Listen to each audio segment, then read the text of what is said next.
Good morning. Welcome to Coffee with Paul and Joe. Got my black tea ready because I've already had two coffees. Whoop, whoop, whoop. Water. All right, got your water. Got to hydrate. Hydrate. Today, so people know I'm a personal and professional growth coach. A lot of people know about my weight loss transformation, but I tell people all the time, my real story is at 31, my marriage ended. And that for me was an opportunity that almost funneled me into explosive growth and upward trajectory in my life. And I work with a lot of people in various stages of life, and many of them, they want to date more, or they're going through divorce, or they woke up after some sort of big relationship break, and they now want to grow and transform. So we're going to talk about that today. I do a lot of work with men in that department, and I've actually worked with some women in that department. Paul, if you would take a few seconds, introduce yourself, maybe touch in on your work, your expertise, your authority, your amazingness, and then we'll launch into the topic further, huh? Sure, absolutely. So my amazingness is I work with men, I work with companies, individuals, and communities, helping them tap into a deeper level of themselves. What that means is what my clients have experienced. They've experienced the weight loss. They've experienced the health and well-being in regards to their energy level increase. And they've also experienced more about accountability and about being authentic in their relationships and in how they take care of themselves. And this is a great topic for me because I feel like this topic is what fueled me to do what I do. Because I recognize, we talked about this, but I love this topic. And this is something that I'm glad we're talking about because there's something that can arise from tragedy, from loss, from dis-ease, as long as we're willing to tap into it. And that's what I help my clients do. Yeah. Right. So, where to begin? You know, I was watching. Where to begin? God damn. Well, you know where you have to begin most of the time. Where you are. At the end.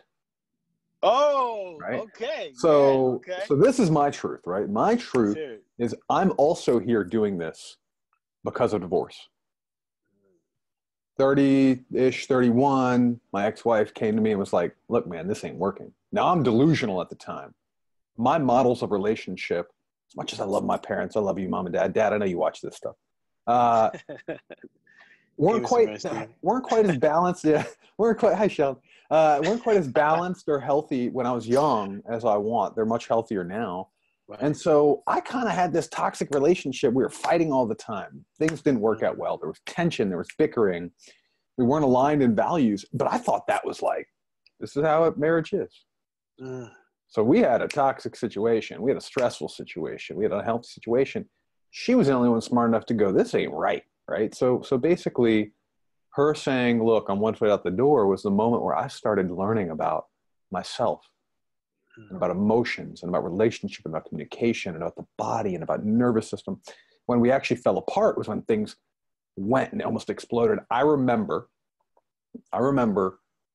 2 or 3 days after that conversation, and I was crushed. I was like imploded. Almost coming to like this awareness. People talk about seeing a fork in the road, but I literally saw like a fork in the road. I can continue along the path I've been on, stay unhealthy, stay unhappy, avoid love, avoid relationship, avoid sexuality. Because all these things, even though I kind of had them, they were pretty scary to me, and I didn't give myself a lot of opportunity to enjoy them.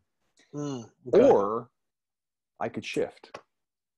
Or I could start to get myself together, or I can become voracious and learning, and I could grow. And I remember seeing it like, here's me being 50 years old, 400 pounds, working the retail job, unhappy, hadn't been touched in years. Or the other way is I start kicking ass in life. I start finding love. I start finding connection. And so that led me down a path. Like the choice there was no choice, but I saw that there's a choice, right? So right. I knew I had to go. I'm even curious. I'm sorry, just curious for a second, because like, okay, you see that choice. Yeah. You know this path over here, right? Where you have this way. You don't know this path. Oh, yeah. So, like, I mean, and I just want to hear the rest of the story. But if you Sure. could even add in a little piece about what that was like going into that unknown. Okay. As far, yeah. See what I'm saying? Well, so here's the thing about divorce. Mm-hmm. Or if you have a business that implodes and you have to sell the business, you have to get out or it fails. Or if you have, even if you're not married, you have it could be a 2-month relationship. You're deep in love. You think this is it. This is the one. And it falls apart. It doesn't matter what we're talking about, but when we have loss of something that we believe is something we're committed to for life and that we think is what's going to make our life great, that is actually a beautiful moment. Because what I've experienced and what I've seen with my clients, because this is also in my mind because I've got a client who a year ago, he hired me, he said, I want to get my wife back. They were separated. A month in, she's like, buddy, that ain't happening. Here are the divorce papers. Now this he's transformed. He's been dating so successfully with these amazing women. So I have this on my mind for so many reasons because my clients go through this. I've gone through it. But essentially, I was hit with thinking that the things that I had that were going to make my life great, my career, my lifestyle that I set up with my ex-wife, the relationship we were fostering dogs. We had this like groove going, you know? Yeah. I thought these things would make me happy. I thought they were here for life, but it looked like now everything was falling apart. So what I knew was when I was finally honest with myself, I wasn't that happy with what I knew. I wasn't that happy with the status quo. And I was as happy as I thought I could be, and that imploded and fell apart underneath me. So once I'd lost what had been like bigger than the goals for the life that I had, it was more than I give myself credit for it. I lost it, and I recognized just a few days later, hey, wait a second, I'm okay. I'm okay. I can survive. I'll be fine. When you experience that level of loss or pain, there's almost like, I know what that side looks like.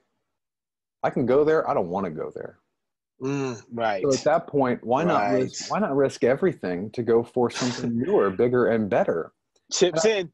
And I know I'm making it sound easier than it was. But for me, it was like, I've been down that path. Right.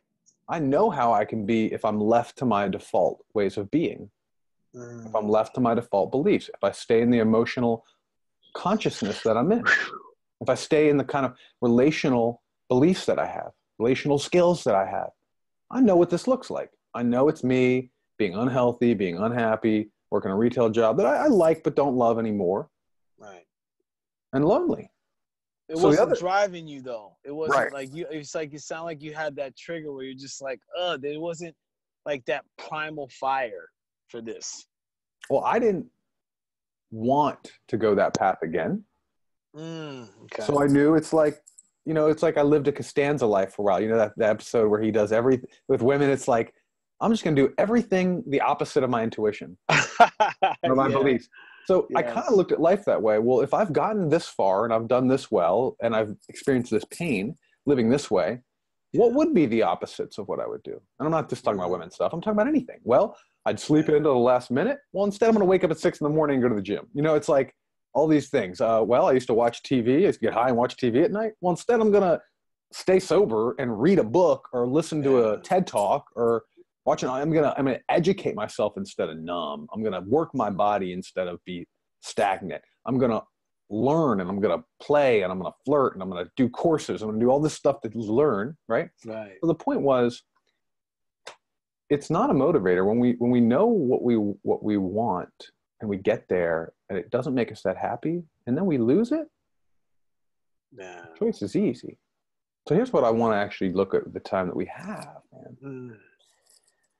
I'd like to hear, now we're talking about my story, which we can get caught up in, but I'd love to talk about for each of us, what has improved in our lives since going through that experience? Because you've been there too. Yeah. You've been there too. What's better about your life today? Wow. So there's oh man, there's a lot. I'm like process. Everything. Yeah, like absolutely everything. And listen, not to say the path that I've taken is advisable for everyone, but for me it was exactly what I needed. Because I feel like going through divorce, and I feel like it's a trauma. Divorce is a trauma, whether you wanted it or not. It's a loss because you create an entity, a being, and a presence with someone, and all of a sudden it's gone for whatever reason. So there's things that I had to learn. So one of the things that I feel is better as I had to learn emotional intelligence. I had to really dive into what was going on aside from anger and resentment. Again, and that made the period tough because it was like, oh my God, once I got more familiar with these emotions, it was like, oh my goodness, what's going on? But then it's helped me as far as as far as helping to like learn how to communicate my experience now. Like, okay, this is what I'm experiencing because like once I got divorced, for me, it was like, okay, I don't want to go through that again. So what are the things that I get to learn? So if I ever get back in that situation, like I can, okay, I'm gonna be able to hopefully make it last forever, like Keith Sweat. But like, for me, it was like the emotional intelligence, all right, and then it was really, it was being a better dad too, man, and learning not to take things for granted because those two pieces, I feel like when I was married, I just assumed that certain things were my wife's responsibility. This, this. And then when I got divorced and we had a kid, first of all, separate, we had a kid. I was like, and my son at the time was like, I think less than 2 months, or not 2 months, less than 2 years old. So it was like learning that piece. And I remember there was this frustration and I had to learn how to be, that non-custodial dad and how not to rely on something on that piece. And so those big things, like learn to be a better dad and not taking things for granted, and then the emotional intelligence were just like those have enhanced my life in so many ways. And I feel like if I stayed married and in that misery, and listen, I was miserable. I was doing some stuff where I was numbing tremendously, and I knew that I couldn't do this anymore. So if I had stayed in that, like, Lord knows what would have happened if I would have still be here, or if like what would have gone on. I'd have been miserable. Maybe like 280 pounds. Like, I don't know, man. But like, I like the path I'm on, even though it was difficult. So those are the things to answer your question. What would you say for you? Yeah. So I'm actually noticing something because I got Zoom on and I can see behind me. Yeah. Boop. See that? Oh yes, yeah. That's me in 2000. That's Joe B. 2007 at Machu Picchu. Probably 325, 330 pounds. At one of the most phenomenal places on the earth. Literally mind-blowing. But I was not very mindful. I was not very present with my body. I had no spiritual connection. I wasn't very aware of the emotions that were stirring in me because I was with my ex-wife at that. We'd met about a year ago. We'd been dating about a year, maybe a little less. Got you. And we were on this trip, and we were fighting. We were already fighting, and I was sick because I went ahead and went out and wandered off my own and got myself some ice cream in a country where dairy's unpasteurized. So this picture is up here for a reason, man. It's like, this is the epitome of I should be loving life. I'm at Machu Picchu. I'm in this beautiful country. Peru is gorgeous, man. Peru is amazing. I've heard. But I'm not connected to these things that I wish I could be connected to now. I'm unhealthy. I'm unhappy. I'm in toxic patterns with a lover. Right? So this is a year or so before we got married, maybe a year and a half. Now, obviously, I'm about half the size almost that I was at that point. So I'm a lot healthier. And this is not about fat shaming. This is not about saying that weight is the indicator of happiness or health, because it's not. Be really clear about that. But it is about showing a picture of literal before and after of what my life is like now. So what happened for me was as I started to talk about, I'd already lost some weight in the marriage. I'd gotten a little healthier. I'd learned what was important to me. I'd learned some of my values. And I woke up realizing, I was about 250 pounds. I knew how to dress myself finally. Yay! I had a nice condo. I had a good career. And I said, maybe I can have some success in the world of dating and women. And maybe my social life can be better. So now I'm a much better communicator. I understand my emotions. I'm emotionally intelligent, which I wasn't before. I was emotional before. I was emotionally aware before, but not emotionally intelligent or competent. I'm mindful. I've transformed my nervous system and my responses versus my reactions to life. That's a good one. I stay calm, man. I have much better friendships. I have real relationships with people I love. My relationships with my family, my nuclear family is better. I have a lot of spiritual connection now I didn't have. I have community I didn't have. Nice. I'm a reader. You know, I wasn't reading before. Now I'm just an avid reader. There's so many things in my life that are better. And every conversation or every communication I've had with any woman that's been a romantic partner or romantic interest in my life has been 1,000 times better. My physical body is so much better. My sex is so much better, frankly. Everything is better at this point. Nice. If I stayed married, I would have stayed in some sort of career that was safe. I would have stayed in some sort of career that was safe because of the stories about. I wouldn't want to take the risk and make no money while I have a woman in my life making all this money. I was afraid back then, you know. I wouldn't want to change my status in the relationship in that way. I wouldn't want to be dependent. Right. I wouldn't want to risk, you know, we were both on my health insurance because it was good. I wouldn't want to risk the health insurance. I wouldn't want to risk the income. I wouldn't want to risk the condo. It's like once that was all gone, I could take risk. And I learned all the things. And a year later, I woke up and said, my body's transformed, my mind's transformed, my nervous system's transformed, my social life's transformed. I'm sexually in a much better place. Hadn't really touched into spirituality much yet at that point. But it was like I woke up and I said, I can't keep doing this. I can't keep doing retail. It's a calling. I've got to find my way into helping other men. I have to. And it was like that, from that point on, it was commitment, and it's still commitment.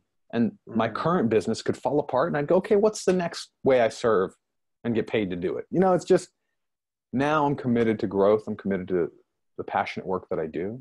I didn't have any of that beforehand. So really everything in my life's better. Like literally every element of my life is better. Damn, that's what's up, man. You said something that's freaking resonating with me big time. When you were talking about the weight, and the weight's not the indicator of, I forget how you phrase it, but it's not the indicator of happiness. Weight is not an indicator of happiness or health. And there's a possibility it could be. I say this because I'm working with a couple clients right now, and I work with men where it's like, you know, they're as I start, and my thing is I like to excavate. I like to get to the root of stuff. Yep. So as I do that, I start to realize like a lot of the recurring injuries that they've had or they've been having are related to a lot of the stress that they carry in their life. Right. And the thing is, when we're in a situation where we can be stuck, when we hold on to something that is not in alignment with who we truly are, yes, there may be physical consequences to say, right? Yeah. And that could be whether it's like a injury, that could be addictions, that could be a lot of things. And I think that's why it's important we talk to this piece that, you know, if there's something, and just want to say, if there's something that comes up in your life where it seems like, oh my gosh, this is a loss, this is a huge trauma, tragedy, this may be the best thing that's happening for you. The best freaking thing. Right. Hold tight, okay? Because there was probably something down the road. If I know if I had continued on the road that I was going, I probably would have killed myself. I freely say that because to me it's real. Yep. And me too. It just would have taken about 2 or 3 decades slowly. Thank you. Yep. I was already killing myself. Time. Thank you. Yes. Already. From probably 7, 8 years old, but that's that's another episode. Listen, man. See, that's why I love this. Feel like Dr. Dre right now. That's for the next episode. my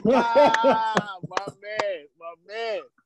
But you see what I'm saying? Like this is a key thing for us because I know we gotta wrap up. But this is a key thing. Like for people that are watching, you know, stay to the end for these gems. You're going through something like Joe, I don't want to speak for you, but I feel like the essence of what we're both saying is that the thing that you may consider this loss, this trauma, this thing that's the worst thing in your life that could happen to you may be happening for you. Yeah. Yeah. Okay. Just remember and keep that in mind, because something big is coming, or you had to get realigned to something that's more suited for who you really are. Yes. So that's a beautiful tool. I want to say that's a beautiful weapon of mass expansion, right? If I could coin that term. Yeah, nice. If anytime you're struggling to say how, yes, this sucks. Let's acknowledge it. Yes, I'm sad. I'm pissed or whatever. I'm losing money. I'm losing time. I'm losing energy. I'm losing connection. But how is this happening? Not just to me, but for me. There it is. What can come from this is a beautiful tool. Now, let me touch on the weight thing a little bit again. Just a little touch. Yeah. It's a chicken and egg thing we got going on in our culture, and we got it wrong. It's not even a chicken and egg thing. We look at weight as the problem. Weight's not the problem. Weight's the indication of the problem, right? So often when we're not in a place we want to be with weight, looking at that picture up there, it's because we're not in touch with our emotions. We don't know how to communicate. We don't know how to hold and handle stress. We don't know how to have boundaries. We're numbing and soothing with substances like sugar or tobacco or alcohol or drugs or pornography, Right. whatever it may be, or all of the above, potentially, if you're me at 25. But so my point is, what will often happen is that will show up on our bodies. Or we bear extra weight, especially those of us who learn to put on weight at a young age, will bear extra weight as a way to feel grounded and protected and safe. Wow. Or because we feel like we don't belong and we feel like we're unlovable. So the physical body teaches us to create behaviors that manifest that embody that. That's next episode also. That's another episode. So the point is, so here's what I actually want to do is let's take a couple minutes, let's recommend what people can do if they're in a situation where it's, you know what, relationship is over. And here's some quick tips on what you can do to start getting the ball rolling in the right direction. And what I'm going to say is actually attached to what we were just talking about. Okay. Start to look at your body as a metaphor for how you live life. Wow. So I say go on the divorce diet. I love the divorce diet. It's a beautiful. What is that? It's this simple. It's the primal part going, bro, man, it's time for some new ladies, men, whatever it is whoever you're into. Right. It's time for some new love in my life. So I can show up not to get approval, but so I can show up feeling my best and feeling sexy and feeling powerful and feeling alive. Yeah. Let's hit the gym. Let's go to yoga. Let's get your breath work in. Let's learn. Let's get a new wardrobe, right? Let's pick a physical challenge I've never done before to show my mind and my spirit and my emotional body that I can move through hardship in a way that hurts and come out a winner. Right. You know what I'm saying? Nice. Like sign up for that 5K or that Ironman or that Tough Mudder or whatever. Hire a trainer. Hire somebody who's going to help you use the body to actually feel better. Because you're doing a bunch. You're using the metaphor. You're working on the way you see yourself, literally your body image, your imagination of your body and your spirit. And you're putting yourself through physical trials, which are, again, this transformational opportunity. And your physiology is better.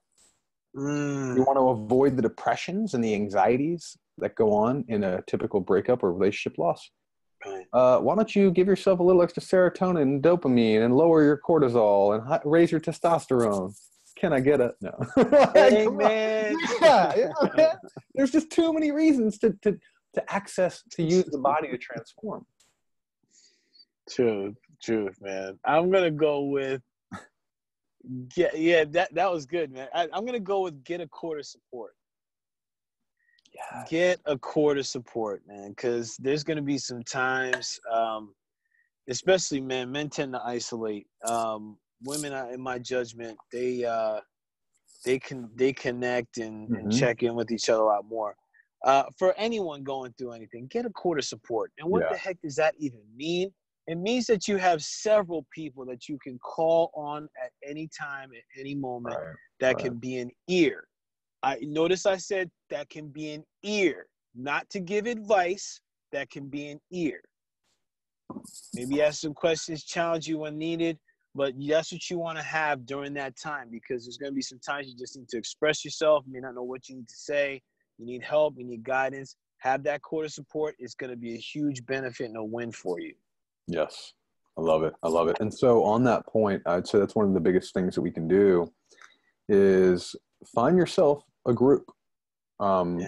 Maybe it's a small group therapy. Maybe it's a men's group through Mankind Project, like Paul and I both are engaged in, very much so, and met through. Maybe it's at your church. Maybe you start going to CrossFit, and there's these cut dudes who are like succeeding in life or whatever. Not that I'm a CrossFit guy, but like whatever. Maybe whatever, it's man. In DC, there's men's yoga communities. There's men's sanghas, right? So like, or women's, whatever. It's like, get yourself into a group. Yeah. And I would say, like, don't be afraid of hiring someone that has gone there before you.